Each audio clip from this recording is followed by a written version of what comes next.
Kitties இன்னைக்கு நம்ம டேயோட எஃப்எஃபானா மை ராக்ட ஹஸ்பண்ட் எபிசோட் 45 தான் பார்க்க போகிறோம். It's must imagine yourself. Okay, வாங்க நம்ம வீடியோக்குள்ளே போகலாம். லாஸ்ட்டாக எதிரும் முடிச்சிருந்தோமோ அதுலேருந்து நம்ம கண்டினியூ பண்ணிக்கலாம்.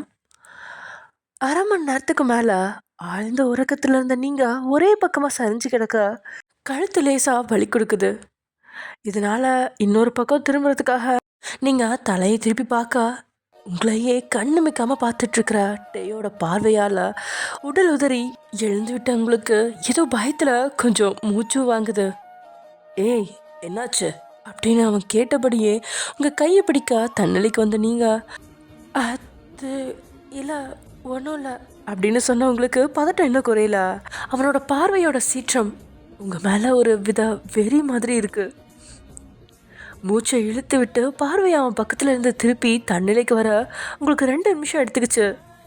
அப்போதான் கார் வீட்டு குடவுனில் நின்றுட்டு இருக்கிறத பார்த்து குடம்ல நீங்கள் நாம் வீட்டுக்கு வந்துட்டோமா அப்படின்னு கேட்க, வீட்டுக்கு வந்து 15 நிமிஷம் ஆச்சு. நல்லா தூங்கிட்டு இருந்ததுனால உன்னை தொந்தரவு பண்ண வேண்டாமேனு தான் தூங்குற உன்னையே பார்த்துட்டு இருந்தேன். உண்மையே சொல்லட்டா, நீ தூங்குறப்ப பார்க்க செம்மையாக தான் இருக்க. சொல்லப்போனால் உன் பக்கத்தில் இருந்து பார்வையை விளக்கவே இல்லை. அப்படியே ரசிச்சிட்ருக்கலாம் போல இருந்துச்சு.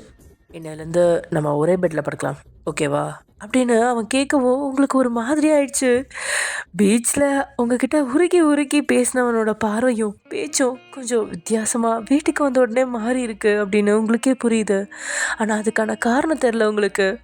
இருந்தாலும் அமைதியாக கார்லேருந்து கீழே இறங்கி போயிடுவோமா அப்படின்னு தோணினாலும் டேக்கு பயந்து அவன் எப்போ அனுமதி தருவான் அப்படிங்கிற மாதிரி நீங்கள் பார்த்துட்டு இருக்கும்போதே அதை புரிஞ்சுக்கிட்டவன் இறங்கு அப்படின்னு சொன்னதும் கார்லேருந்து கீழே இறங்கின நீங்கள் முன்னோக்கி நடக்க உங்களுக்கு அடுத்ததாக கார்லேருந்து கீழே இறங்கிய நம்ம டே எங்கே போகிற அப்படின்னு குரல் கொடுக்க, வீட்டுக்குள்ளே தான் அப்படின்னு நீங்கள் சொல்ல, நீ வீட்டுக்குள்ளே தான் போகிறேன்னு தெரியும். நான் ஒன்றும் நீ காட்டுக்கு போகிறேன்னு சொல்லவில்லை. என் பக்கத்தில் வா, என் கையை பிடிச்சி சின்ன பிள்ளை மாதிரி பீச்சில் நடந்தே அது மாதிரி நடப்பப்போம் அப்படின்னு இவ்வளோ நேரம் டெரராக இருந்தவனோட உதட்டில் இப்போ தான் வெள்ளிய நூலடை புன்னகை உதிக்குது. இவ்வளோ நேரம் அவன் டெரராக பேசினதும் பயந்துருந்தவங்களுக்கு அவன் கொஞ்சம் சிரித்து பேசும்போது மனசுக்கு அவ்வளோ நிம்மதி அப்படிங்கிற மாதிரி குடுகுடுன்னு ஓடி வந்து அவன் பக்கத்தில் நின்று அவன் கைகளை அழுத்தி பிடிச்ச நீங்கள் கையை அசிச்சபடியே நடக்க தொடங்க 2 பேரும் கையை கோத்துக்கிட்டே அங்கேருந்து வீடு வரைக்கும் நடந்து வர்றீங்க. 2 பேரும் ஜோடியாக அதுவும் கை கோத்து நடந்து வர உங்களோட உதட்டில் அவ்வளோ மகிழ்ச்சி. டேயோட உதட்லேயும் ஒரு லைட்டான மகிழ்ச்சி இருக்கிறத பார்க்க பாடி கார்டுகளுக்கே அதிர்ச்சியாக இருக்குது. வீட்டிலேருந்து கிளம்புறதுக்கு முன்னாடி எல்லா பாடி கார்ட்ஸ்கிட்டையும் சத்தம் போட்டுக்கிட்டு கிளம்புனா. ஆனால் இப்போது மொத்தமாக மாறி போய் மகிழ்ச்சியாக வரானே அப்படின்னு அவனை எல்லாருமே அதிசயமாக தான் பார்க்குறாங்க. சுற்றி இருக்கிற பாடி கார்ட்ஸ்க்கே அப்படி இருந்தால் கூடவே இருக்கிற உங்களுக்கு எப்படி இருக்கும்? இத்தனை நாளில் இன்றைக்கி தான் அவன் கூட வெளியே போய் வந்ததில் நீங்கள் மகிழ்ச்சியான நாளாக உணர்றீங்க. அந்த மகிழ்ச்சி மொத்தமும் அவன் கைகள் மேலே அழுத்தமான பிடியாக பதிஞ்சிருக்கு. உங்களோட அழுத்தத்தில் உங்களோட கை நகங்கள் கூட அவன் கைகளை லேசாக மெல்லிய கோடு போன்ற கீரலை ஏற்படுத்தியிருக்கோம். அந்த அளவுக்கு மகிழ்ச்சியில் இருக்க உங்களோட ஒவ்வொரு செயலும் அவனுக்கு இதமாக இருக்க. வீட்டுக்கு பக்கத்தில் வந்த உடனே வீட்டில் இருக்கிற ஆண்கள் பார்த்தா ஏதாவது சொல்லுவாங்க அப்படின்னு உங்கள் கையை விடுவிச்சவன், நீ போய் படுத்து ரெஸ்டடு, எனக்கு ஒரு ஃபோன் பண்ண வேண்டியிருக்கு அப்படின்னு அவன் சொல்லவும் சரியான தலையாட்டிக்கிட்டே நீங்கள் முன்னோக்கி நடக்கவும் அப்படின்னு அவன் இருந்ததில் நீங்கள் திரும்பி பார்க்குறீங்க. டேக்கு ஐஸ்கிரீம் பிடிக்காது அப்படின்னாலும் உங்களுக்காக கொஞ்சம் ஐஸ்கிரீமை சாப்பிட்ருக்கா. அதோட வேலை கொஞ்சம் கொஞ்சமாக வெளியே தெரியுது. அவனுக்கு கொஞ்சம் நேரம் தொடர்ந்து இருமல் ஏற்பட திரும்பி வந்து நீங்கள் என்ன ஆச்சுங்க அப்படின்னு கேட்க, ஒன்றும் இல்லை, மேபி கோல்டு வரும்னு நினைக்கிறேன், நான் அப்புறமா மாத்திரை சாப்பிட்டுக்கிறேன், நீ போ, வெளியே நிற்காத பனியாக இருக்குது அப்படின்னு அவன் சொல்ல தன்னால் தான் அவனுக்கு இப்படி நிலைமை அப்படின்னு புரிஞ்சுக்கிட்டு, என்னங்க சீக்கிரமாக ரூமுக்கு வாங்க, நான் உங்களுக்காக சூப் செஞ்சு கொண்டு வரேன் அப்படின்னு நீங்கள் சொல்ல, அதெல்லாம் வேண்டாம் அப்படின்னு டே குரலை உயர்த்த, முடியவே முடியாது, நான் சூப் செய்யத்தான் போகிறேன், நீங்கள் அதை குடிச்சு தான் ஆகணும், இல்லைன்னா நானே உங்களுக்கு ஊட்டி விட வேண்டியிருக்கும் அப்படின்னு நீங்கள் மிரட்டினபடியே அவனை பார்க்க, நீங்கள் என்னதான் அப்படி சத்தம் போட்டாலும் பாடி கார்ட்ஸ் உங்களை வியந்து பார்த்தாலும் டேயோட காதுக்கு உங்களை சத்தம் கிளி கீச்சுன்னு கத்துற மாதிரி தான் இருக்குது. சிரிப்பு தான் வருது. இப்போ வெளியே நிற்காமல் வீட்டுக்குள்ளே போ, அதுவே எனக்கு போதும் அப்படின்னு உங்களை அனுப்பி வச்சுட்டு பாடி கார்ட்ஸ்கிட்ட தியாவை பற்றி விசாரித்தவன் அவன் இன்னும் வீட்டுக்கு வந்து சேரல அப்படின்னு தகவலால் முகம் சுழிச்சு நிற்கும்போது, சார் உங்களை சுனில் சார் தேடினாரு, அவரை போய் பார்க்கணுமா அப்படின்னு ஒரு பாடி கார்ட் சொல்ல, ஓகே தியா வந்தா எனக்கு ஃபோன் பண்ணு, அவகிட்ட ஒரு முக்கியமான விஷயம் பேச வேண்டியிருக்கு அப்படின்னு கோவமாக சொல்லிட்டு சுனிலை பார்க்க மாடிக்கு போயிட்டான் டே. இங்கே கிளப்புக்கு போன தியாவும் ரித்திக்கும் பெரிய சம்பவம் பண்ணி கடைசியில் எங்கேயோ மாட்டி எப்படியோ ஆரி வந்து தியாவை காப்பாற்றி அப்படின்னு நிறைய சம்பவம் நடக்குது. ஆனால் கடைசி வரைக்கும் தியாவால் அந்த ஃபைல்ஸை மட்டும் எடுக்க முடியல. ஏன்னா அந்த கிளப்பே ஆரியோட கிளப். அவனோட கிளப்பில் வந்து அவனுக்கே தெரியாமல் அந்த ஃபைல்ஸை எடுத்துட முடியுமா என்ன? இங்கே மாடிக்கு வந்துட்டே, அப்பா என்ன விஷயமா வர சொன்னீங்க? தியாவை பற்றி சொல்கிறதா இருந்தால் என்கிட்ட எதுவும் சொல்லாதீங்க. எனக்கு அவளை நினச்சாவே வெறுப்பாக இருக்குது. எல்லாத்தையும் விட என் தம்பி அவளுக்கு ரொம்ப சப்போர்ட் பண்ணுறதை என்னால் தாங்கிக்க முடியல. வேறு ஏதாவது விஷயம் இருந்தால் மட்டும் சொல்லுங்கள் அப்படின்னு வந்தவுடன் டே கோபமாக கொந்தளிக்கா. டே நான் சொல்ல வர்றது தியாவையோ ஜிமினியோ பற்றி இல்லை, உன் பொண்டாட்டியை பற்றி. உன் தம்பி அவன் பொண்டாட்டிக்கு சப்போர்ட் பண்ணுறான்னு சொல்லி இவ்வளோ நேரம் பேசினியே, நீ என்ன பண்ணிகிட்ருக்க? உன் பொண்டாட்டியை படிக்க வைக்க போறியா?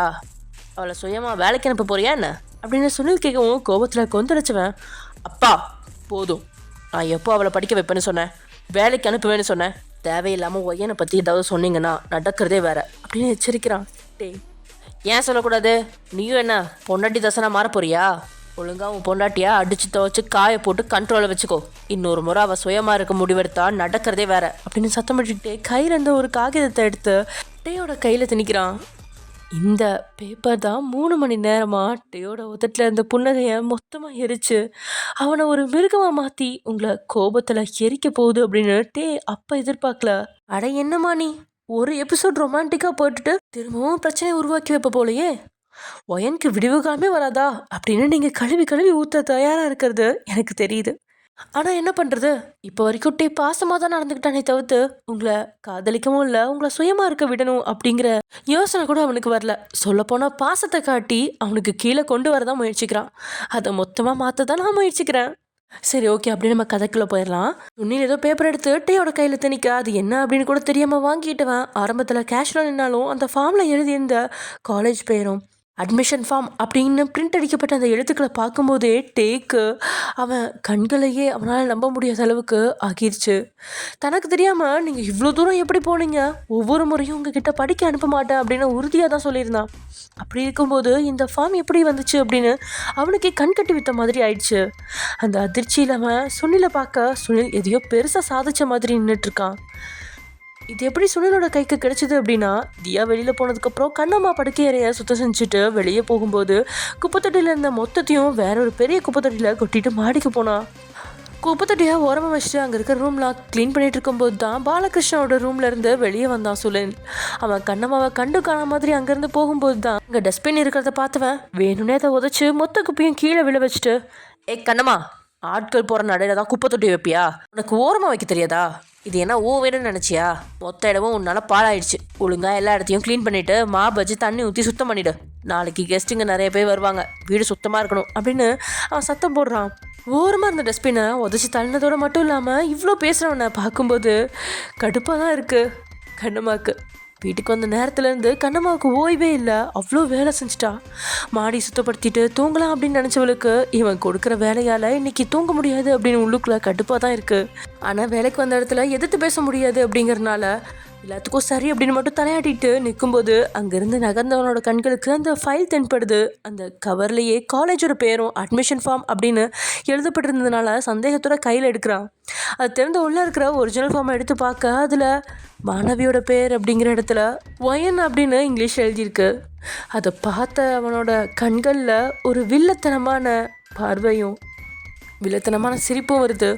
அப்படி இந்த ஃபார்மை கையில் எடுத்தவன் டேக்கிட்ட மாட்டி விட்டுட்டான். அதுலேயும் உங்கள் பேர் எழுதியிருக்கிறத பார்த்து இன்னும் ஆத்திரம் அடைஞ்சவன் கையில் மொத்த பேப்பரையும் சுருட்டி மடக்கி அவனுக்குள்ளே இருக்கிற கோபத்தால் அந்த பேப்பரை மட்டும் இல்லை தனக்குள்ளே இருக்கிற உணர்ச்சிகளையும் கூட பொசுக்கிட்டு தான் அவன் நிற்க. கண்டவளுக்காக உன் அப்பாவே எதிர்த்து பேசினியே, இப்போ தெரியுதா உன் பொண்டாட்டியோட லட்சணம்? நான் ஆரம்பத்திலே சொன்னேன், எனக்கு ஒரு பிஸ்னஸ் மேனை தெரியும், அவரோட பொண்ணை கட்டிக்கோன்னு. ஆனால் நீ தான் இல்லை, எனக்கு பெரிய பிஸ்னஸ் மேனோட பொண்ணுங்க தேவையில்லை, எனக்கு சிம்பிளாக என்னை நல்லா பார்த்துக்கிற ஒய்ஃப் போதும், நான் இழந்த சந்தோஷத்தை திருப்பி தர்ற ஏழை வீட்டு பொண்ணு இருந்தால் போதும் அப்படின்னு சொன்னேன். இப்போ தெரியுதா உன்னை பார்த்துக்கிற உன் பொண்டாட்டி வாயனோட லட்சணம்? இது எல்லாத்துக்கும் காரணம் உன் பொண்டாட்டி மட்டும் இல்லை, அவள் தங்கச்சிக்காரியும் தான் இருப்பா. அவள் தான் இந்த ஃபார்ம் எல்லாம் வாங்கி கொடுத்து, அக்கா நீ படிக்க போ, அடுத்ததான் வீட்டை விட்டு வெளியே வேலைக்கு போ, சுயமாக சம்பாதி, கடைசியாக உன் புருஷனை விவாகரத்து பண்ணிவிட்டு ஜாலியாக வாழு அப்படின்னு மூட்டி விட்டுருப்பா. அதனால தான் உன் பொண்டாட்டி சுயமாக இருக்க படிக்க போகிறா. அப்படின்னு உங்கள் மேலே மட்டும் இல்லாமல் தியா மேலேயும் சேர்த்து வன்மத்தை வளர்க்குறான் சுனில். அதுக்கேற்றபடியே சந்தேகம் தியா மேலே பரவுது. ஏற்கனவே மாலில் வச்சு சுயமாக இருக்கும்படி அவங்க கிட்ட சொன்னதை அவன் கேட்டான் இல்லையா? ஸோ பல்ல கடிச்சிக்கிட்டு நின்னவன் கோபத்தை அப்படியே உங்ககிட்ட கொட்டலாம் அப்படின்னு திரும்பும்போது அவன் கையை பிடிச்சி சுனில், நான் உன்னை குறை சொல்ல விரும்பலை. நீ அந்த பொண்ணை வாழ்நாள் முழுக்க உன் கூட வச்சிருக்கிற விரும்புகிறேன்னு எனக்கு தெரியுது. அவள் உன் கூட இருக்கணும்னா நீ அவள் கூட ஃபிசிக்கல் லைஃப்பை ஸ்டார்ட் பண்ணி தான் ஆகணும். அதை விட்டுட்டு அவள் கொஞ்சம் பக்குவப்பட்டு வரட்டும்னு நீ கொஞ்சம் சந்தர்ப்பத்தை கொடுத்தா அவள் உன்னை விட்டுட்டு மொத்தமாக இன்னொருத்தன் கூட ஓடிடுவா. கொஞ்சம் யோசிச்சு பாரு. அவளுக்கு நீ ஒரு குழந்தைய கொடுத்தேன்னா அவளுக்கு வேறு ஆப்ஷனே கிடையாது. அந்த குழந்தைய பார்த்துக்கிறது, உன்னை சந்தோஷப்படுத்துறது, வீட்டு வேலை செய்கிறதுலையே அவளோட நேரம் எல்லாம் போயிடும். அதுக்கும் மேலே அவளுக்கு படிக்கணும்னு ஆசையே வராது. எப்படியும் தியாவோட வயிற்றில் இருக்கிறது பெண் குழந்தையாக தான் இருக்கும். அதை நம்ம அவாய்ட் பண்ணிடலாம். அந்த வயனோட விருப்பத்தை எல்லாம் பார்க்காம நீ ஒரு குழந்தைய அவளுக்கு கூட குடும்பத்தோட முதல் வாரிசு உன்னோடதை தான் இருக்கணும். அதை விட்டுட்டு இப்போவும் உனக்கு நான் சொல்கிறது பெருசாக படலைன்னு வச்சுக்கோ, ஒரு நாளைக்கு மொத்தமாக எல்லாத்தையும் இழந்து அனாதையாக நிற்க வேண்டியிருக்கும். அன்னைக்கு வழி மட்டும் வராது. சுற்றி இருக்கிறவன் 1000 கேள்வி கேட்டு கேவலப்படுத்துவான். அவள் ஒன்றும் யாருக்கோ பொண்டாட்டி இல்லை, உன் பொண்டாட்டி. ஒழுங்காக ஃபிசிக்கல் லைஃப்பை பற்றி யோசி அப்படின்னு சுனில் மேலும் மேலும் தூண்டி விடுறான். சுனிலோட ஒவ்வொரு வார்த்தையும் உங்கள் மேலே அவன் வச்சிருக்கிற நம்பிக்கைகள் எல்லாத்தையுமே தவிடு பொடியாக்கிடுச்சு. அதோட அந்த அட்மிஷன் ஃபார்ம் மொத்தமாக அவன் மனசை கிழிச்சு மிருகமாக்கிருச்சு. அவ்வளோ நேரம் பொறுமையாக நின்றவன் மூச்சை இழுத்து விட்டபடி, நீங்கள் சொன்னது சரிதான், நான் இதை நிறைய முறை யோசிச்சிருக்கேன். ஆனால் ஏனோ மனசு கேட்கல. முதல்ல அவள் கூட சேரும்போது அவளை மொத்தமாக எனக்கு முழு மனசோட தரணும்னு ஆசைப்பட்டேன். அதனால தான் நான் இவ்வளோ நாள் டிலே பண்ணிகிட்டு இருந்தேன். இன்றைக்கி அவளை வெளியில் கூட்டிகிட்டு போய் கொஞ்சம் நேரம் அவள் கூட இறங்கி வந்து பேசின உடனே அவளுக்கு என்ன ரொம்ப பிடிச்சிருந்துச்சு. என்னை நம்புறா, நல்லாவே பேசுகிறா. இப்படியே 2 நாள் அவள் கூட பழகுனா கண்டிப்பாக அவள் என் கூட படுக்கிறதுக்கு ரெடி ஆகிடுவா. அப்புறம் சீக்கிரமாக ஒரு குழந்தைய கொடுக்குறேன். இதுக்கு மேலே அவளாவே படிக்கணுங்கிற ஆசையை மூட்டை கட்டுற அளவுக்கு ஏதாவது பண்ணுறேன். எல்லாத்தையும் விட தியா இப்படியே பண்ணிகிட்டு இருந்தா அவளை ஏதாவது பண்ணாமல் விட மாட்டேன். வயனையும் என்னையும் பிரிக்க நினைக்கிறவங்கள கொலை பண்ண கூட நான் தயங்க மாட்டேன். ஃபைனலி நீங்கள் சொன்னது 100 மடங்கு உண்மை. அவளுக்கு டைம் கொடுத்தா எல்லார் முன்னாடியும் நான் கேவலப்பட்டு நிற்கணும். இனி வயனுக்கு விருப்பம் இருக்கோ இல்லையோ சீக்கிரமாக என் லைஃப்பை ஸ்டார்ட் பண்ணுறேன் அப்படின்னு நான் கோபத்தில் பேசிகிட்டு இருக்கும்போது ஏதோ பாத்திரம் உடையிற சத்தம் கேட்குது. அந்த சத்தத்தை கேட்டு 2 பேருமே திரும்பி பார்க்க தரையில் சூப்பும் பவுலும் உடஞ்சி கிடக்க, அதுக்கு பக்கத்தில் மனம் உடஞ்சபடி கண்களில் கண்ணீரோடு நின்றுட்டுருக்குறீங்க. நீங்கள் அங்கே வந்து 1 நிமிஷம் தான் இருக்கும். ஆனால் அந்த 1 நிமிஷத்தில் சுனில் பேசினதை கேட்கல அப்படின்னா கூட பேசினதை மொத்தமாக கேட்டுட்டீங்க. பல நாட்களாக ஏற்படுத்தின கொடுமைகளால் உங்கள் மனசுலேருந்து ஓரம் கட்டி வச்சுருந்த இன்றைக்கி திரும்பவும் உங்கள் மனசுக்குள்ளே குடிபுக வச்சிங்க. ஆனால் மொத்தமாக இப்போது உங்களோட மனசே உடஞ்சி தூள் தூளாக சிதறுது. உங்களை அங்கே பார்த்ததில் சுனிலுக்கு பயங்கர மகிழ்ச்சி. உங்கள் மேலே அவ்வளோ கோபம். இங்கே என்ன பண்ணுற? முதல்ல தரையை க்ளீன் பண்ணிவிட்டு கிச்சனுக்கு போய் வேறு சூப் ரெடி பண்ணிவிட்டு ரூமில் கொண்டு போய் வை அப்படின்னு அவன் பல்ல கடிக்க அழுதுகிட்டே அங்கேருந்து ஒரே ஓட்டமாக ஓடிட்டீங்க. நீங்கள் பாத்தியாட்டே உன் பொண்டாட்டியா அப்படின்னு சொல்லி அடுத்த ரவுண்டு பேச தொடங்கும் போதே மின்னல் வேகத்தில் உங்கள் பின்னாடி ஓடுறான். இப்படி ஒரு பொண்ணுக்கு பின்னாடி ஓடுறது பயங்கரமான கேவலம். ஏன் தான் மகன் இப்படி இருக்கான் அப்படிங்கிற மாதிரி ஒரு கேவலமான பார்வையை பார்த்தாலும் டேயோட மனசு மொத்தமாக குழம்பிடுச்சு. இன்னைக்கு அவன் மிருகமாவது தான் வாழ்க்கைய உங்கள் கூட இன்னைக்கு வேணாலும் தொடங்குவான் அப்படிங்கிறதால கர்வமாக அங்கேருந்து தன்னுடைய படுக்கை அறைக்கு நுழையிறான் சுனில். ஏய் வயன், ஒழுங்கா நில்லுடி அப்படின்னு சத்தம் போட்டுக்கிட்டே ஓட, நீங்களும் கண்களில் வடிஞ்ச கண்ணீரை கூட துடைக்காம நீங்கள் எவ்வளோ பெரிய ஏமாளி. தன்னோட பழகினது எல்லாமே தன்னை அவன் வழிக்கு கொண்டு வரதானா? அவனுக்கு தன்னோட காதல் தேவையில்லையா? உடல் மட்டும்தான் தேவையா அப்படின்னு பல எண்ணங்களோட அதை தாங்கிக்க முடியாதவளா பெட்ரூம்க்கு முன்னாடி வந்தவ வேகமாக உள்ளே போய் கதவை மூட முயற்சிக்கும் போதே கதவுல கைய வைக்கிறான்ட்டே. இருந்தாலும் நீங்கள் பலமாக கதவை தள்ளி மூட முயற்சிக்கா. என்ன பண்ணுற? ஒழுங்காக கையெட்ரி, இல்லைனா கையை உடச்சிருவேன் அப்படின்னு அவன் சத்தம் போட உங்களுக்கு அவ்வளோ பயம் இருக்குது. இருந்தால் கூட இன்றைக்கி ஏதோ தைரியமாக கதவை மூடுறதுல நீங்கள் அதிக நாட்டம் காட்ட மாறி 2 பேரும் கதவை தள்ள டேயோட பலத்துக்கு உங்களால் ஈடு கொடுக்க முடியல. இதில் வேற உங்களோட சேலை முந்தானையும் பிடிச்சிக்கிட்டான். இருந்தாலும் ஏதோ ஒரு ஃபோர்ஸில் சோத்தில் காலை ஊனி அழுத்தி பிடிச்சி கதவை நீங்கள் தள்ளவும் டேயோட கையை கதவு நசிக்கப்படியே மூடிடுச்சு. ஆ அப்படின்னு கை நசிங்கதில் கை உதறிக்கிட்டே சத்தம் போடுறான்ட்டே. அவன் சத்தத்தை கேட்டு மனசுக்குள்ளே துளியும் இறக்கம் வரல உங்களுக்கு. அந்த அளவுக்கு அவனை வெறுக்கிறீங்க. வேகமாக கீழ்ப்பக்கம் இருந்த லாக்கையும் போட்டுட்டு நகர பார்க்குறீங்க. சேலை முந்தானையில் பாதி கதவுக்கு வெளியே இன்னொரு பக்கம் இருக்குது. இதனால் அங்கேருந்து நகரவும் முடியல. கதவுக்கு பக்கத்தில் அப்படி தரையில் உட்காந்து நீங்கள் அங்கே இருக்கிற ஒரு டேபிளை கட்டி பிடிச்சிக்கிட்டே பயங்கரமாக அழ ஆரம்பிச்சிட்டிங்க. அவன் இன்னைக்கு பழகுனதெல்லாம் உண்மையானது அப்படின்னு நினச்சிங்க. ஆனால் அவன் உங்களை ஏமாற்றி உங்களோட மனசில் இடம் பிடிச்சு உடலால் ஒன்றா சேர்றதுல தான் இவ்வளோ நாட்டம் காட்டுறான் அப்படிங்கிறத உங்களால் ஏற்றுக்கவே முடியல. பல நாள் அவன் கொடுமைப்படுத்திட்டு கொஞ்சம் பாசத்தை காட்டுவான். அது பாசம் அப்படின்லாம் சொல்ல முடியாது, ஏதோ ஆறுதல் சொல்லுவான். உங்கள் இடத்துல வேற ஒரு பொண்ணு இருந்திருந்தா நிச்சயம் அந்த ஆறுதலை ஏற்றுக்கவே மாட்டா. ஆனால் நீங்கள் அப்படி இல்லை. அவன் பாசத்துக்கு ஏங்குறவங்க நீங்கள். அவன் தர்ற ஆறுதலை ஏற்றுக்க மனசில்லை அப்படின்னாலும் கூட ஏற்றுக்குவீங்க. அவனையே தான் நாடி போவீங்க. ஆனால் அவன் தன்னை ஒரு ஏமாளியாக இவ்வளோ நாள் வச்சிருக்கிறான் அப்படிங்கிறத உங்களால் ஏற்றுக்கவே முடியல. அதனால் கண்களில் மட்டும் இல்லை, இதயத்துலேருந்தும் கண்ணீர் தான் வடியுது. இதுக்கு மேலே இந்த திருமண வாழ்க்கையை தொடரணுமா அப்படின்னு அவகிட்ட யாராவது கேட்டால் நிச்சயம் உங்கள் பதில் வேண்டான்னு தான் இருக்கும். இப்போ வேணாலும் டைவர்ஸ் பேப்பரில் கையெழுத்து போடுற அளவுக்கு நீங்கள் தயாராக இருக்கீங்க.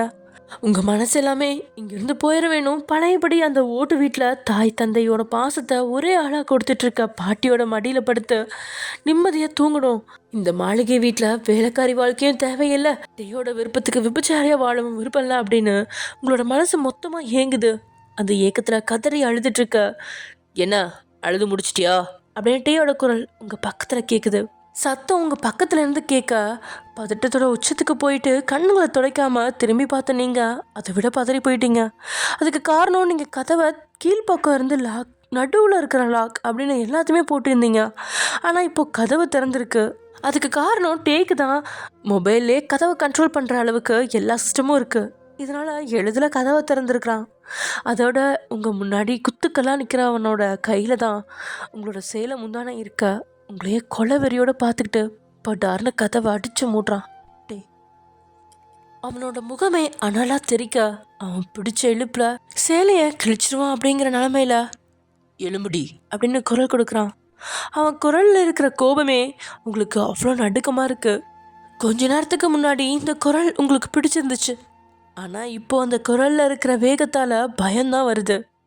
டேபிளை இறுக்கமாக பிடிச்சிருந்த நீங்கள் எலும்ப மாட்டேன் அப்படிங்கிற மாதிரி இருக்கவும், இன்னொரு முறை உங்களுக்கு வார்னிங்கே இல்லை அப்படிங்கிற மாதிரி கையில் இருந்த முந்தானையை ஒரே எழுப்பா முழு பலத்தோடு இழுக்கிறான். சேலையில் இருந்த சேஃப்டி பின் சேலையும் ப்ளவுஸையும் உங்களோட தோலையும் கீறி உடஞ்சி விழ சேலை உடல்ல இருந்து நழுவவும் டேபிளை பிடிச்சிருக்க கைகளை விட்டு படார்னு சேலை அழுத்தி பிடிக்கிறீங்க. என்ன பண்ணுறீங்க? சேலையை விடுங்க, இதோட விலை 9,000 ரூபாய் அப்படின்னு நீங்கள் பேசிகிட்டு இருக்கும்போதே இன்னொரு முறை பிடிச்சி எடுக்கிறான். சேலை உங்களோட உடலை விட்டு இன்னும் விலக உங்கள் கை பிடிக்கலாம், சேலை நிற்கிற மாதிரி இல்லை. அதுக்கு மேலே உட்காந்துருந்தா மொத்த சேலையும் அவன் கைக்கு போயிடும் அப்படின்ற பயத்திலேயே தடுமாறி எழுந்துட்டீங்க. எவ்வளோ பணம் கொடுத்து சேலை எடுத்தாலும் அவனோட அழுத்தமான பிடிக்கு முன்னாடி சேலை உங்ககிட்ட வரவே இல்லை. அவன் கைக்குள்ளே தான் சேலை அடங்கி நிற்க அவஸ்தையில் நின்ன நீங்கள் ஏன் இந்த மாதிரி பண்ணுறீங்க? சத்தியமாக நீங்கள் பண்ணுறது எனக்கு பிடிக்கல. அந்த 3 மணி நேரம் உங்கள் கூட இருந்தது எனக்கு எவ்வளோ பிடிச்சிருந்தது தெரியுமா?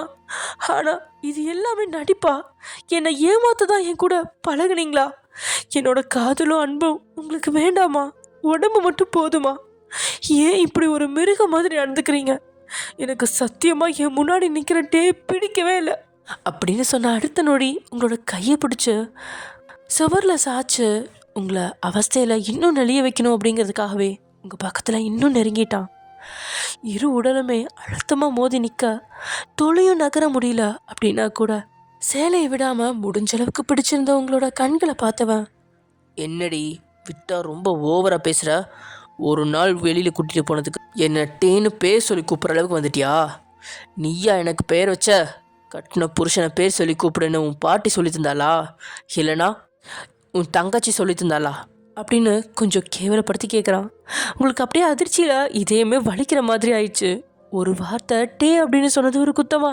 அப்படின்னா நீங்கள் எப்பயுமே ஒயன்னு உங்கள் பேர் சொல்லி தானே கூப்பிட்றான். மற்ற நேரங்களெல்லாம் நீங்கள் மரியாதை கொடுத்து தானே பேசுகிறீங்க. இன்னைக்கு தெரியாமல் ஒரு வார்த்தை பேசுனதுக்கு இப்படி பேசுகிறானே அப்படிங்கிற மாதிரி பார்த்த நீங்கள் ப்ளீஸ் தள்ளி நெல்லுங்க, எனக்கு உடம்புலம் வலிக்குது அப்படின்னு பேசும்போதே டேயோட வலது கை உங்களோட இடையை பற்றி பிடிக்குது. அவன் மேலோட்டமாக கையை வச்சாலும் அவனோட தொடுகையை கூட அருவறுப்பாக இருக்குது உங்களுக்கு. டேயோட மனசில் இருக்கிறது எல்லாமே வெறும் ஏமாத்து வேலை. இனி அவனை ரசிக்கக்கூடாது, ஏமாளியாக இருக்கக்கூடாது அப்படின்னு உங்களோட மனசு முடிவே செஞ்சிருச்சு. இதனாலேயே ஆத்திரத்தோட அவனை பிடிச்சி ஒரு தள்ளு விடுறீங்க. நீங்கள் இவ்வளோ பலமாக தள்ளி விடுவீங்க அப்படின்னு அவன் எதிர்பார்க்காம நின்னதுனால உங்களோட பலம் அவனை 2 அடி பின்னோக்கி நகர வச்சிருச்சு. இவ்வளோ நேரம் இருந்ததை விட இன்னும் பார்வை அண்ணலாம் உங்கள் பக்கம் திரும்பிடுச்சு. அதுக்கு காரணம் அவனோட செயல் எதுவாக இருந்தாலும் அதை நீங்கள் தடுத்தா அதுக்கான ரியாக்ஷன் இன்னொரு விதமாக இருக்கும் அப்படிங்கிறது அட்டையோட பார்வையில் புரிஞ்சுக்கிட்ட நீங்கள் சில வினாடிகளுக்கு அப்புறம் தான் கொஞ்சம் பயப்பட ஆரம்பிக்கிறீங்க. உங்களோட பயத்துக்கு ஏற்றபடி அடுத்த 10வது நிமிஷத்தில் உங்களோட சேலம் தனியாக பெட் மேலே அனதைய கிடக்க, கட்டிலுக்கு கீழே உங்களோட கை கால்கள் வாயின்னு எல்லாத்தையுமே கட்டப்பட்ட நிலைமையில டேயோட மடியில் கண்களை கூட திறக்காம கண்ணீரோட உட்காந்துருக்க. அவன் கை மொத்தமும் உங்களோட இடுப்பு பிடிச்சிருக்கு. உங்களோட வயிற்றுல மொத்தமாக அவனோட கை படாத இடமே இல்லை அப்படிங்கிற மாதிரி படர்ந்து இருந்த கைகளால் அங்கங்கே அழுத்தி பிடிச்சு வருடுறான். இடுப்புல எல்லாம் அவனோட விரல்களோட ஆட்டம் மொத்தமாக படர்ந்துருக்கு. பஞ்சுமெத்த உடலோட ஒரு பாகம் அவன் கைக்கு கிடைச்சதுக்கே அவனோட கை உங்களை மொத்தமாக அவஸ்தையில் தள்ளுது. அந்த அளவுக்கு 10 நிமிஷத்துக்கு மேலே அவன் கை இடுப்பில் பலதையும் செய்யுது. இப்போதான் இடையில லேசாக கையை வச்சவனை தள்ளி விட்டு எவ்வளோ பெரிய தவறு செஞ்சிட்டோம் அப்படிங்கிறத நீங்கள் உணர்ந்து அழுது செத்துட்டீங்க. முன்னங்கி தப்பிக்கிறதுக்கு எவ்வளோ சத்தம் போட்டீங்க. ஆனால் அது அவன் காதில் கேட்டும் பிரயோஜனம் இல்லை. அவன் பிடியை தாண்டி எழும்பவும் முடியாது, ஓடவும் முடியாது அப்படிங்கிற அளவுக்கு கை கால்களோட நிலைமை இருந்துச்சு. இது எல்லாத்தையும் விட ப்ளவுஸோட மேலோட்டமாக தெரிகிற உங்களோட உடலில் 2 அங்கங்களையும் தான். அவனோட கண்கள் பார்க்க நீங்கள் இன்னும் கூனி குறுகி அழுது துடிக்கிறீங்க. உங்களோட இடத்துல வேறொரு பொண்ணு இருந்திருந்தா தைரியமாக இருந்திருப்பா, எதிர்த்து சண்டை போட்டிருப்பா. நீங்கள் தான் தைரியம் இல்லாமல் கண்ணீர் வெடிக்கிறீங்க அப்படின்லாம் யோசித்தாலும் அதுக்கு வாய்ப்பே இல்லை. டேக்கு முன்னாடி அவ்வளோ சீக்கிரம் யாராலையுமே எதிர்த்து பேச முடியாது. அந்தளவுக்கு அவனின் நிலைமையை தலைகீழாக மாற்றுவான். ஆக மொத்தத்தில் 3 மணி நேரம் அவன் கூட இருந்ததில் ரொம்ப சந்தோஷம் அடைஞ்சவளுக்கு இப்போ அவன் கூட இருக்கிறதே பிடிக்கல அப்படிங்கிற நிலமையில துடிக்கிறா. ஆனால் அவளோட மனநிலைமை மொத்தமாக மாறி இருக்கு. விருப்பப்பட்டு தான் அவளோட இடைகளை அழுத்தி பிடிச்சி அனுபவிக்கிறான். ஆனால் மனசுக்குள்ளே அவ்வளோ நெருடல். அவள் கூட செலவிட்ட அந்த 3 மணி நேரம் அவனோட வாழ்க்கையில் மறக்க முடியாத நிமிடங்களா இருக்குது.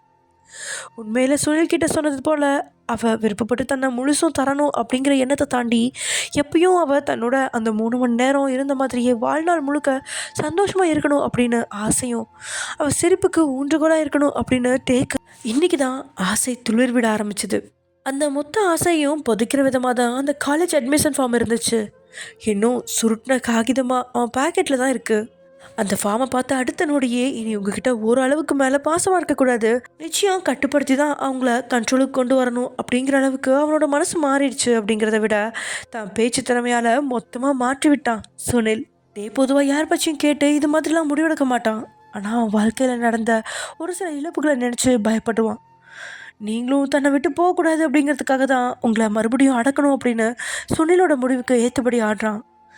என்ன ஓயன், ரொம்ப கஷ்டமாக இருக்கா? கவலைப்படாத, கொஞ்ச நேரம் தான் கஷ்டமாக இருக்கும். அதுக்கப்புறம் உனக்கு வேறு வழி இல்லாமல் இதெல்லாம் கடந்து போக கற்றுப்ப, சரியா? அப்படின்னு சொன்னபடியே உங்களோட ஜில்லுன்ற கழுத்தில் அவனோட நாடியை பொறுத்துனவன், உடம்பு அவ்வளோ அழகாக இருக்குது, எவ்வளோ நான் யோசிச்சிருக்கேன் உன்னை முழுசாக எடுத்துக்க. ஆனால் இத்தனை நாள் உன்னை தொடாமல் விட்டேன் பார்த்தியா, அதனால தான் நீ இவ்வளோ கொழுப்பு பிடிச்சி தெரிகிற. இல்லைனா உன்னை எல்லா பக்கமும் உன் சிஸ்டர் தூண்டி விடுறாளா? அவள் என்ன சொன்னா உன்கிட்ட? அக்கா டேயை விட்டுட்டு வா, உனக்கு அவனை விட இன்னொருத்தனை பெட்டராக பார்த்து தரேன்னு சொன்னாளா? எப்படியும் நாளைக்கு தான் நாம் ஃபர்ஸ்ட் நைட்னு நினச்சேன். ஆனால் இனி நான் டைம் வேஸ்ட் பண்ண மாட்டேன். இன்றைக்கி நம்ம ஒன்றா இணைஞ்சிடலாம், கவலைப்படாத, சரியா? அப்படின்னு நம்ம சொன்ன ஒவ்வொரு வார்த்தையும் உங்களோட காதுக்குள்ளே இடியாக விழுகுது. திருப்பி பேசலாம் அப்படின்னா கூட வாயில் இருக்கிற துணி உங்களை பேசக்கூட அனுமதிக்கல.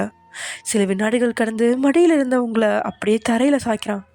ஏதோ சரியில்லை அப்படின்னு சுதாரித்து தரையில் விழுந்தாலும் வேகமாக நீங்கள் எலும்ப முயற்சிக்கிறதுக்கு முன்னாடியே உங்களை தோள்பட்டையில் அழுத்தமாக கையை ஊனி உங்கள் மேலே பட்டும் படாமல் செஞ்சவனோட பார்வை மொத்தமாக உங்களோட உடல் மேலே பரவி இருக்கு. அழுது வடிஞ்சிட்டு இருக்க உங்களை அணு உணவாக ரசிக்கிற அந்த பார்வை உங்களோட ஒவ்வொரு நாடி நரம்பையும் பதற வச்சு நடுங்க வைக்குது. உடல் அசைச்சு நகர பார்க்குறீங்க. அவனோட அழுத்தமான பிடியிலேருந்து உங்களால் நகர முடியாமல் கண்களில் கண்ணீர் மட்டும் வடிக்கிறீங்க. அப்படியே முணங்கியபடியே உங்களை விட்டு விடுமாறு கெஞ்சுறீங்க. ஆனால் உங்களோட கெஞ்சல் வார்த்தை கூட அவன் காதில் விடக்கூடாது அப்படிங்கிறதுக்காக தான் அந்த துணியவே அவன் விளக்கலை. இதுக்கு மேலே உங்களோட அனுமதியை நாடாமல் அவன் ப்ளவுஸில் இருந்த ஒவ்வொரு பட்டனையும் அவனோட கைவிரல்கள் வேகமாக கழட்ட இங்கே உங்களுக்கு இதயமே தடுமாறுது. இன்னையோட உங்களோட ஆசை கனவு எல்லாமே முடிஞ்சிடும் அப்படின்னு புரிய இன்னும் அழுத்தி சத்தம் போட ஆரம்பிச்சிட்டிங்க. மொத்தமாக பட்டனை கழட்டினவன் கைவிரல்களை உங்கள் கழுத்துலேருந்து கோடு இழுத்து நெஞ்சுக்குழி வரைக்கும் தொட்டு போக உடலெல்லாம் நடுங்கி பதறி போன நீங்கள் கைகளெல்லாம் போட்டு அடித்து தாறுமாறாக நகர பார்க்க ஆத்திரான ஜட்டே ஓங்கி தரையில் ஒரு அடி அடிக்க நீங்கள் அப்படியே ஒடுங்கி போயிட்டீங்க. என்னடி ரொம்ப பண்ணுற? எவனோ தொடலையே, உன் புருஷன் தானே தொடுறேன். இப்போ எந்த இடத்துல நோவுதுன்னு துடிக்கிற? இந்த வீட்டில் உனக்கு என்ன குறைச்சல்னு இப்படி ஓவரா சீன் போடுற? ஒழுங்காக அமைதியாக இருந்தால் உனக்கும் சேதாரம் இல்லை, எனக்கும் பிரச்சனை இல்லை. மீறி ரொம்ப தான் பண்ணேன்னு வச்சுக்கோ, என் பேச்சில் இருக்க அசுரத்தனம் மொத்தமாக என் செயல்லையும் உடம்புலையும் இருக்கும். இப்போ வரைக்கும் நான் உன்னை எந்த வகையிலையும் காயப்படுத்தலை, ஜஸ்ட் டச் மட்டும்தான் பண்ணியிருக்கேன். இனிமேலும் அதே மாதிரி சாஃப்டாக இருக்கணும்னு நினச்சா அமைதியாக இரு. ஓவராக ஆட்டம் போட்டேன்னா நடக்கிறதே வேறு அப்படின்னு டேயோட மிரட்டல் இன்னும் உங்களை பதற வைக்குது. அப்படியே உங்கள் மேலே படுத்து உங்களோட கழுத்தோட வாசத்தை உணர்ந்தான். ஆனால் உங்களுக்கு அப்படி இல்லை, அவனோட உடல் பாரத்தை தாங்க முடியல. அதை விட அவன் தான் மேலே படுத்து கிடக்கிறதே அசிங்கமாக இருக்கு. மொத்தமாக உங்களோட கழுத்தில் அவன் உதட்டால் ஊறின முத்தங்களை பல இடத்துலையும் கொடுத்துட்டு கொஞ்சம் கொஞ்சமாக கீழே இறங்குறான். கழுத்துக்கு கீழே பரந்த வெள்ளை மெத்தையாக இருக்க முத்தத்தை பதிச்சபடியே நெஞ்சுக்குழி வரைக்கும் நெருங்கிட்டான். உங்களை நெருங்க அவனுக்குள்ளே இருக்கிற உணர்ச்சி அளவுக்கு அதிகமாக எகிறா. இனி உங்களை முழுசும் எடுத்துக்கணும் அப்படின்னு மட்டும்தான் மனசு பரிதவிக்க, அதை தொடங்கிறதுக்காக இதழ் முத்தத்தை கொடுக்க உங்களோட இதழ்களை நெருங்கினவன் உதட்டில் இருக்கிற துணியை விளக்கி உங்களோட இதழ்களை பொறுத்து வரும்போது, ப்ளீஸ் வேண்டாங்க, வாழ்க்கைனா விருப்பப்பட்டு தொடங்கணும், இந்த மாதிரி பண்ணாதீங்க, நான் கண்டிப்பாக செத்தே போயிடுவேன், ப்ளீஸ் விட்டுடுங்க அப்படின்னு நீங்கள் கெஞ்சலை யார் பார்த்தாலும் மனசு இறங்குவாங்க. ஆனால் இப்போது இதயமே கல்லாக இருக்கிற அவனுக்கு எங்கே இறக்கம் வருது? அப்படிங்கிற மாதிரி தான் இதழ்களை அவனோட விரல்களால் வருடுறான். இங்கே பாரு, நான் இப்போ என் விருப்பத்துக்கு தொடங்கி வைக்கிறேன், நீ உன் விருப்பத்துக்கு முடிச்சு வை, அவ்வளோதான். அப்புறம் இனிமேல் என்கிட்ட செத்து போயிடுவேன்னு சொன்னால் ஒர்க் அவுட் ஆகாது. நீ சாகுறதுனா சாகு, உனக்கு அப்புறம் உன் தங்கச்சியும் பாட்டியும் உன் கூட அனுப்பி வைக்கிறேன். அதுக்கு முன்னாடி உன்னை இப்போ முழுசாக ஜஸ்ட் ஒரு 3 மணி நேரத்துக்கு தந்துட்டு அதுக்கப்புறம் உயிரை விட்றி அப்படின்னு உங்களோட போலியான வார்த்தைகளுக்கும் மிரட்டலுக்கும் கூட அவன் முட்டுக்கிட்ட போட்டான். உங்களோட கண்ணும் நெத்தி கண்கள் அப்படின்னு எல்லாத்துலேயுமே அவன் இதழ் பதியுது.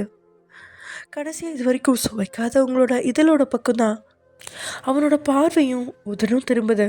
ஆனால் அவன் நெருங்கவும் நீங்கள் தலையை அசைச்சு கிஸ் பண்ண விடவே இல்லை. அப்படிங்கிறத விட இதில் நெருங்க விடல அப்படின்னு சொல்லலாம். இருந்தாலும் டேயும் விடல. உங்களோட முகத்தை அழுத்தி பிடிச்சி கிஸ் பண்ண முயற்சித்தாலும் கூட உடலை அசைக்க தொடங்கிட்டீங்க. நீங்கள் அனுமதி தராத போது தான் அவனோட கோபம் இன்னும் பன்மடங்கு அதிகரிக்க ஆத்திரத்தில் பட்டனை மட்டும் கழட்டி வச்சிருந்த ப்ளவுஸை உங்களோட உடல்லேருந்து ஒரு கையால் மொத்தமாக கழட்ட தொடங்கிட்டான்.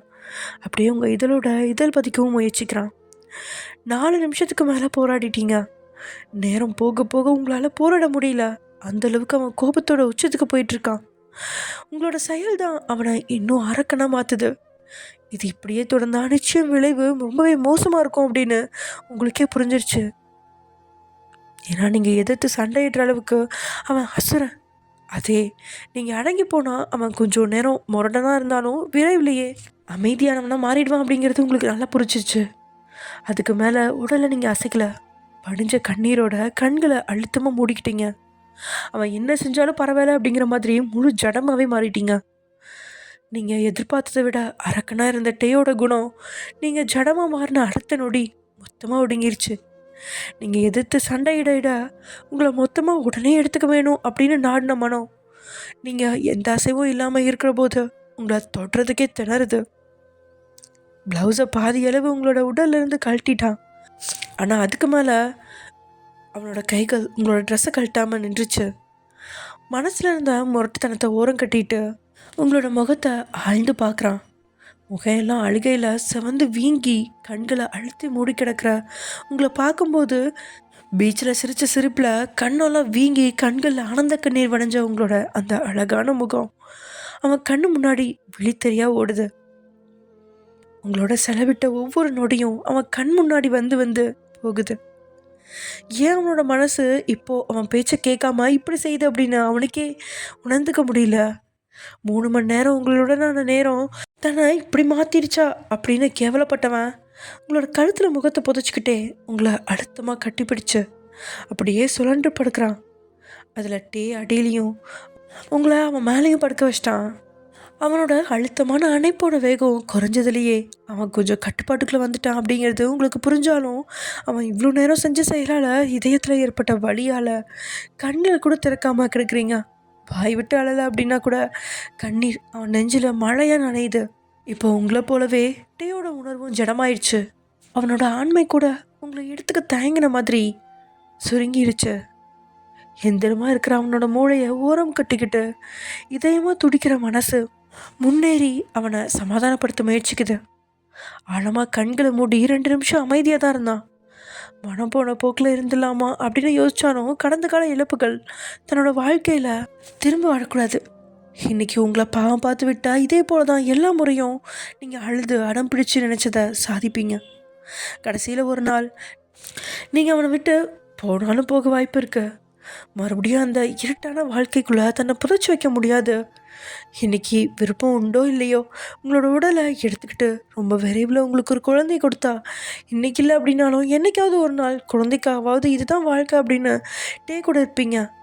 அப்படி செய்யலை அப்படின்னா இன்றைக்கி அடம்பிடிப்பீங்க, நாளைக்கு காலேஜுக்கு போவீங்க, அடுத்து வேலை, அடுத்து நிரந்தரமாக டாட்டா பாய் பாய் அப்படின்னு சொல்லிட்டு அங்கேருந்து போயிடுவீங்க. அப்படின்னு மனசை தாண்டி அவனோட மூளை எந்திரமான பயங்கரமான வேலையை செய்து இதுக்கு மேலே உங்களை அனுபவிக்க அவனுக்கு விருப்பம் இல்லை அப்படின்னா கூட இன்றைக்கி எல்லாத்தையும் முடிச்சிட்டா இனி பிரச்சனை இல்லை அப்படிங்கிறதுக்காகவே மறுபடியும் உங்களை கீழே கடத்திட்டான். எதுக்கு நாடுறேன் அப்படின்னு கூட தெரியாமல் எதையோ தொலைத்தவனா உங்களோட உடலில் தேடலை தொடங்குறான். ஓகே ஃப்ரெண்ட்ஸ், இதோட இந்த எபிசோட முடிச்சுக்கலாம். நெக்ஸ்ட் எபிசோட நடக்க போகுது அப்படிங்கிறத நெக்ஸ்ட் எபிசோட பார்க்கலாம். ஓகே, பாய்.